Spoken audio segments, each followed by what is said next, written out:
Hello everyone, I'm Eric Marcus. I'm standing here as an interpreter.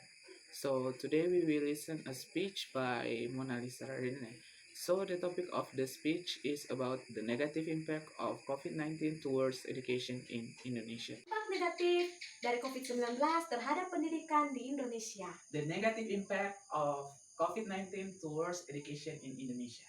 Seperti yang kita ketahui, COVID-19 ini banyak menimbulkan persoalan dan dampak bagi kalangan siswa di Indonesia. As we know that this case is bad for education in Indonesia. Seperti yang kita ketahui dan juga mungkin kita lihat bahwa dalam anak-anak di kota maupun di desa itu mereka menghabiskan waktu mereka itu bukan untuk belajar tapi terkadang untuk main-main dan hal-hal yang lainnya. As we know that students at city and at village, sometimes they spend their time is not for learn, but they always play. Contoh yang paling kuat boleh kita lihat pada anak-anak kota. Terkadang mereka tidak menghabiskan waktu mereka untuk belajar, tapi menghabiskan waktu mereka untuk main game dan nonton TV. Tetapi terkadang juga untuk hal-hal yang lainnya yang mungkin membuat mereka lupa untuk hal atau kewajiban mereka untuk belajar. Okay, for the example, student at the city sometimes they spend their time for play and watching the TV and other things, and that is make them forget to study. Dan contoh yang kedua itu pada anak-anak pedesaan atau anak-anak di kampung, terkadang mereka menghabiskan waktu mereka itu untuk membantu orang tua di kebun atau untuk bermain juga mungkin bisa. Okay, for the second example, for the student who live at the village, sometimes they also same with the student at the city. They always play, and maybe sometimes they spend their time for help their parents, yeah, something like that.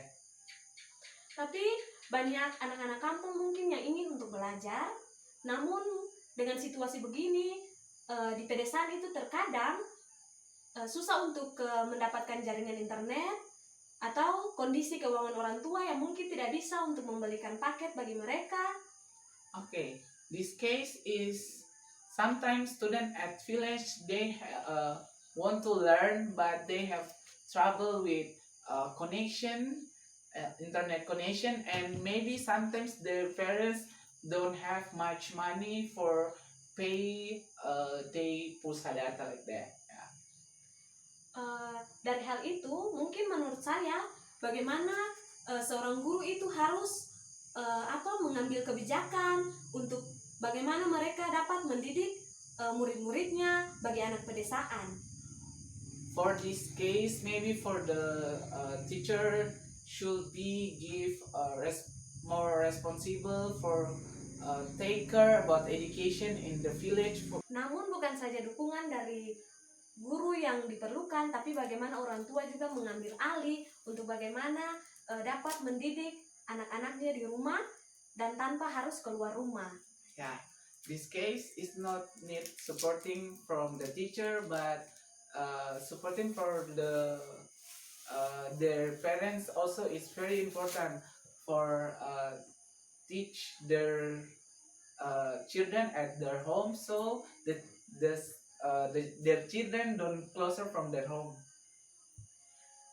Dan satu hal yang terpenting dalam hidup kita adalah kita harus tetap berada di rumah dan jangan keluar rumah sampai kondisi ini lebih membaik. The big important for us, we don't closer from our home until the condition is comfortable. Dan yang terpenting adalah kita harus tetap berdoa. Semoga Tuhan akan memberkati kita dan melindungi kita dari COVID-19 ini. The big important for us is we should be keep praying. May our God will bless us and covering us from this COVID-19. Okay, thank you.